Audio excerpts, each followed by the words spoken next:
Hi, it's Latia Speaks. Today I'm going to talk about raising kids. Raising kids is hard for anybody. Raising kids with special needs is even harder. I'm going to tell you a little story about my princess. She was born exactly 2.5 months early. She was in the hospital for 97 days. She's had blood transfusions. Her weight went up and down. She came home on oxygen. She's had her share of challenges. She was only a couple of weeks, I think, when she came. Well, when she came home, she was only home for a couple of weeks, and then she had to get rushed to the hospital because she was lethargic. Lethargic. I don't know how to say that word. She was in the hospital for a week. We found out, and she was in quarantine. We found out she had BPD, bronchopulmonary disease, um, which is a chronic lung disease.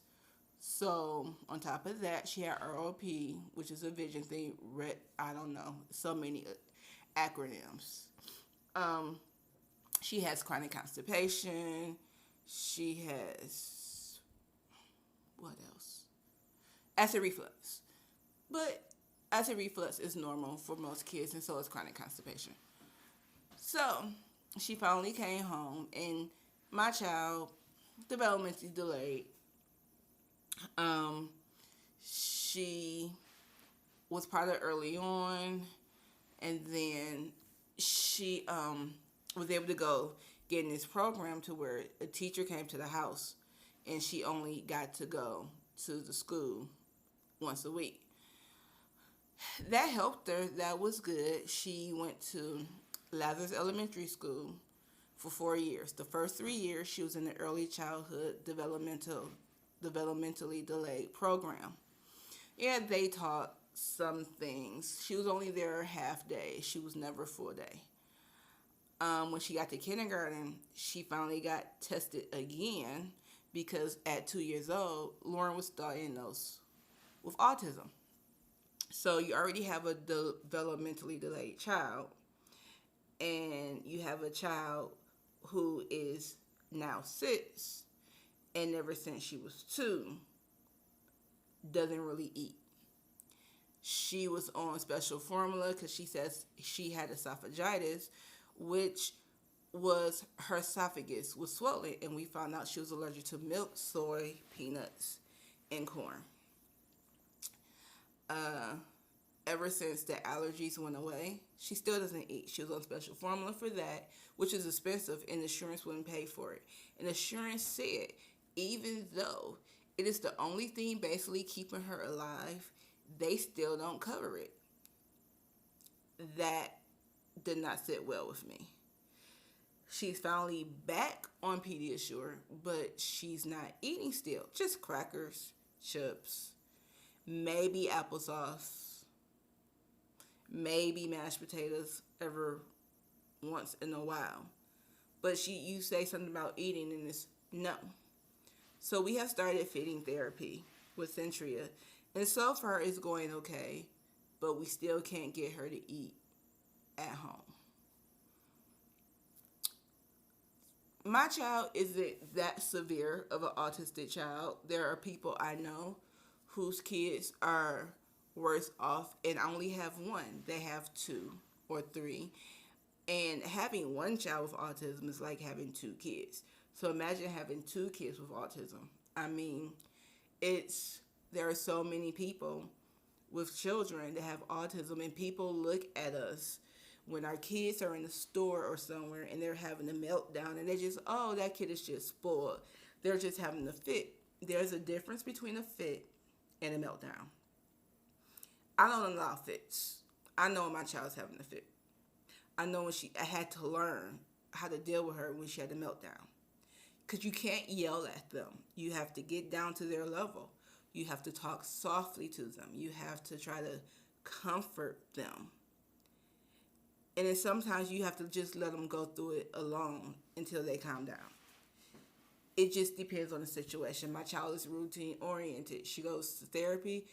Daddy's only allowed to park on one side of the parking lot. He parked on the other side of the parking lot. She would not take off her seatbelt. She said he had to park on the other side and that he did it wrong. He made a mistake. Little things. But yeah, what bothers me is one, the way people react when they see a child and they make it seem like that child has issues, that child is bad. You don't want your kid playing with that child just because your child is different. What are you teaching your kids? That different is bad? There's nothing wrong with being different. What also bothers me is that in Michigan and probably other states, your children could only get the services they need if your income allows. So my child's father currently is working, and his income, as they think it is he should be able to take care of me, her, and him. I'm not working. I'm not working. He does everything. He pays the house note, the mortgage, the car insurance, the car note. He pays majority of the bills. He has health insurance coming out of his check. He has stuff. He does the grocery shop. He does everything. And then we're raising a special needs child. How can you say we make enough money? And it's the kids who need the help. And it's really sad because you can only get services if you have Medicaid.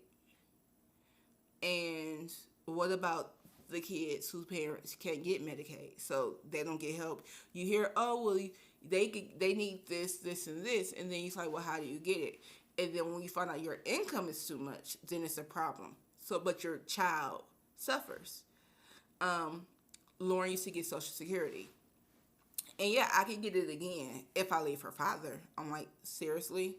I'm like, his income has nothing to do. It's not going to make her disability go away. It's not going to erase the fact that she was preemie. It's not going to erase the fact that she's developmentally delayed. It's not going to erase the fact that she's autistic. It's not. So why should his income even matter when it comes to my child and her disability? I think that is really unfair. And there's a lot of parents, not just me, that is going through this. I also want to talk about how parents feel, some parents, that they come before their children. And they say, well, I don't ever get to do anything because your child didn't ask to be here. She didn't, or he didn't. You brought them into the world. It's your responsibility to take care of them. I don't care if you didn't get to live your life. Your child has nothing to do with that. You are responsible for your child. Not your mother, not your father, not your brother, not your grandma, not the teachers. You are responsible for your own child. And I understand it's hard, especially when you're raising a child by yourself. I know plenty of people raising their kids by themselves, and they rock at it, and they have struggles, but they don't complain, and they always put their children first. And that's what you're supposed to do. Even the little money I get, even though I need stuff, I always make sure if Lauren needs something, Lauren comes first. If I have to go without, I go without. And that's what parenting is all about. Being there for your children, being there to take care of them, to help them when they need help, just being there. Not leaving them with somebody so you could go to the club or go to the bar or go to a concert. Leaving them to go to work, okay, that's fine if you have somebody to watch them. Awesome, because you're being responsible and you're making money, hopefully, to take care of you and your child. I get that. That's awesome. I agree with that. I support that. Leaving your kids with just anybody, I don't agree with. Leaving your kids with a boyfriend or somebody that you really don't know, and then when something happens to the kid, you want to cry, and you don't leave your kids with strangers. If you're dating or whatever, you don't bring, especially baby, you don't bring your kid around every person you come in contact with. What does that what does that look like to your child? I mean, mommy has a different guy over here every month, every week, every other day, and you're bringing that guy, the random guy in your house around your child, and you say you never get a break. You're a single parent, I get it, but you put yourself ahead of your child. Because again, your child did not ask to be here. I'm an advocate for children. I really hate when kids get abused. I hate when kids get abandoned. I hate when parents complain about being a parent. I hate when, let's see. I hate hearing the news about kids being left in the car. It's hot outside. You're not supposed to have any child in the car, especially a baby. You know that when you go to the store, the gas station, whatever, you take the baby in there with you. You don't leave the baby in the car. And then when your car gets stolen, then you want to cry and like, oh, my baby. You knew not to leave that baby in the car. You did. Why did you? I understand your baby's gone, she's missing or he's missing, but you're responsible. If you wouldn't have left the baby in the car, your car might be gone, but your child wouldn't be. So, we're going to talk next time about, and I might do a video right after this one, about relationships, because I think men and women need to understand that when somebody is done, it's done. I don't get the, if I can't have you, nobody can. I mean, seriously, people grow up. There's so much going on in this world. And that shouldn't be your focus. I'm just saying. So until next time, this is Latia Speaks. Comment, share, like, subscribe. And I'll talk to you shortly.